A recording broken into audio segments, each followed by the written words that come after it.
All the world's a stage, and all the men and women merely players. They have their exits and their entrances, and one man, in his time, will play many parts. Shakespeare identifies for us this wonderful metaphor of life as some sort of performance. As King Lear said, we are born onto this stage of fools. And if we're successful, then we meet the expectations of our roles. And if we are successful, we are respected, we are liked, we are revered, maybe even loved. And if we're unsuccessful, then we might become, as in Macbeth, the poor player strutting and fretting his time upon the stage. And our story, instead of inspiring, becomes just sound and fury, signifying nothing. Well, this is a great, fanciful metaphor, but is there some validity to this? Can we look at the way we deal with each other from the standpoint of a theatrical performance? The very famous sociologist Irving Goffman thought so. He looked at human relations from a dramaturgical perspective.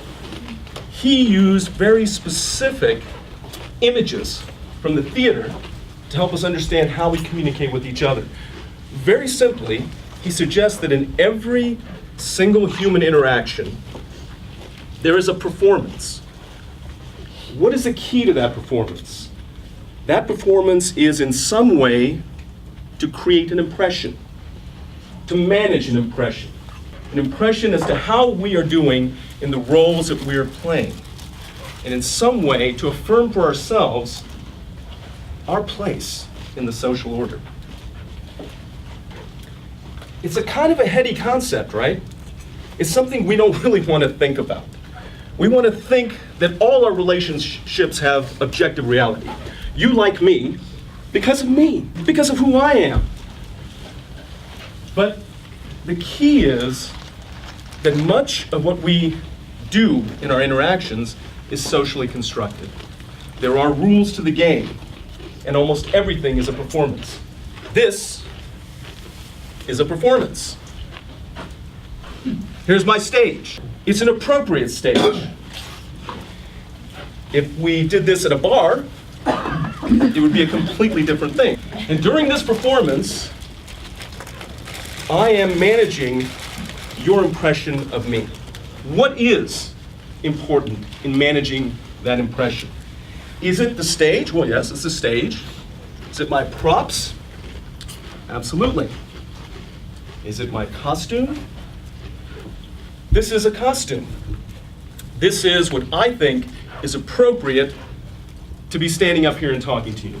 Certainly, when I rolled out of bed this morning in my t-shirt and underwear, I could not have come here. No matter what I said, the impression would be very difficult to form in a positive way. So maybe it's the words I'm speaking. If I put sounds together efficiently to create words, if I take those words and put them in an order to create syntactical context, if I arrange the words in such a way that they're semantically efficient, that must be it. That's how you're judging me. That's how I can create a good impression. The research suggests no. Peter Brook, the great theater director, said that there are infinitely more languages on stage than just the spoken word. The research in communication suggests that one of the most important things you're looking at is my nonverbal behavior. And paralanguage, tone, the quality of my tone. As I'm sitting up here, or standing up here, and talking to you, I would hope the impact of my words is what creates an impression in you. But you're watching me. You're watching the way I move. You're watching the way I talk. You're watching what I'm doing with my hands. Do I seem confident? Do I seem to know what I'm talking about? You're making those judgments not based on what I'm telling you, but how I'm performing up here with my body. The research suggests that in impression formation, not only is nonverbal communication on par with verbal communication, in some cases it's far more important. Okay, this is something we might intuitively know, but it's not something we like to think about. If nonverbal communication is this important, why are there no extensive training programs in nonverbal communication? Why don't we talk about it more? Well, it's a difficult subject. It's really hard to rationally unpack concepts of nonverbal behavior, as the researchers will tell you. One of the reasons is there's a murkiness to nonverbal communication, right? Because so much of it is unconscious. In fact, most of it is unconscious. Culturally, evolutionarily embedded within us. You have talked to somebody before, I'm sure, and said, they seemed fine, but there was just something about them, right? Well, what was it? Well, I don't know. There's just something about them felt wrong. You were deciphering signals that you yourself couldn't put your finger on. But we're doing it. You're doing it right now. So, if we understood more, if we were more conscious about nonverbal communication, then we could use this knowledge to become more effective communicators, to create impressions in others. Not only can we create impressions in others, we can change the way we view ourselves. I do want to bring up this study for a couple of reasons. First of all, this is the best group of names I've ever said out loud. Carney, Cuddy, and Yap. 2010, they did a study. They played with the idea of high and low power poses. I'm going to put these up here. What they did was, they took people and they asked them to hold a high or low power pose for 2 minutes. Just hold the pose. What they found was that just getting into one of these poses could create amazing changes within people. They saw chemically testosterone levels rise, risk-taking behavior rise as people became more confident, cortisol levels, which indicates stress, dropping. And just the reverse with the low power poses. This one up here, the relaxed, sitting back in the chair, that's a high power pose. These are low power poses. And that's a very famous one, this thing. I don't understand it, but apparently it makes people feel powerful. If we understood about nonverbal communication, we could not only use that to manage impressions that we give out, we could also become more confident in how we're communicating, more confident within ourselves. The idea is we want to train. We want to train in nonverbal communication. Well, how do we do that? Right? Well, most of the research shows that the most effective forms of nonverbal communication training involve experiential experiences, active learning. Because I came from the real world, I know how valuable the training I've received as an actor is. We are really good at nonverbal behavior. We are great emotional managers. We score higher than the general public on things like emotional control and self-monitoring.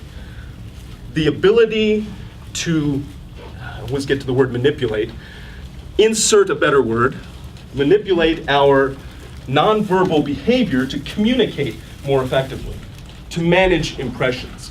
And why? Because this is our job. This is what we do. We have to become different people. We have to communicate different things to you. And our training helps us to be flexible enough and understand human behavior enough to make those changes. You'd be astounded if we told you the range of characters we've played, just between the three of us. Judith Hall, who was one of the preeminent researchers in nonverbal communication, she suggested that she thinks actors are just better at this. And so if actors are better at this, then why not use acting training with non-actors? What I'm going to talk to you today about is status transactions. This guy's Keith Johnstone, very famous British director. He watched people on stage, and something bothered him. There were some stakes involved in actual conversations that just weren't occurring on stage. They just weren't. There was just nice voices and people going back and forth. Well, what was that missing element?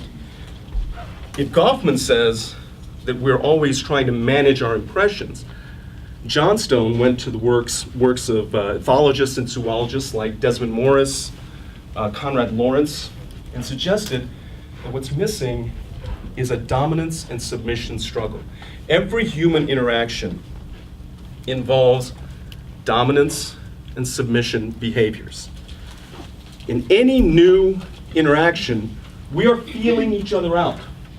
We're trying to determine our place either in a group or in a dyad. Who am I? And this involves dominance and submission behaviors. Well, Keith Johnstone knew that those are kind of loaded phrases, right? Nobody wants to talk about dominance and submission. So he talked about high status and low status behaviors that often dictate the underlying content of all human interactions. Let me show you something very quickly. Troy is coming in for a job interview. Okay? Hey, how are you doing? Hi. Good to see you. Good to see you. Where are you? Sit down right there. Good. Very simple exchange. What happened? Somebody tell me what happened. Hand over the top of the hand. What else did I do? Sit down. I sat him down. I literally sat him down. Okay? Now, I want to make it clear that those were not conscious decisions on my part. But as a guy like that, wanting a strong manager to manage one of my divisions, something is going to strike me wrong about Troy. That would be a status transaction. Let me show you another one that's happened to you every day if you're on a college campus. Paul, I want you to stand here. Troy, I want you to stand here. Okay? Very simple instruction. I want you to get to where Paul is, and I want you to get to where Troy is. Okay? And go. That is a status transaction. What happened there? Someone's way. Yeah. Yeah. For a moment, they met in the middle. They had plenty of time to decide what to do, but they both met in the middle, and then somebody went around. This happens all the time. If you're walking around on campus, you have to make these decisions all the time, and it's based on you're sizing up that other person. If Troy's coming at me hard and fast, he's not going to get out of the way. I'm going to, yeah, okay. Right? What if I'm also exactly like Troy? And believe me, I've seen this happen a lot. Okay? Okay?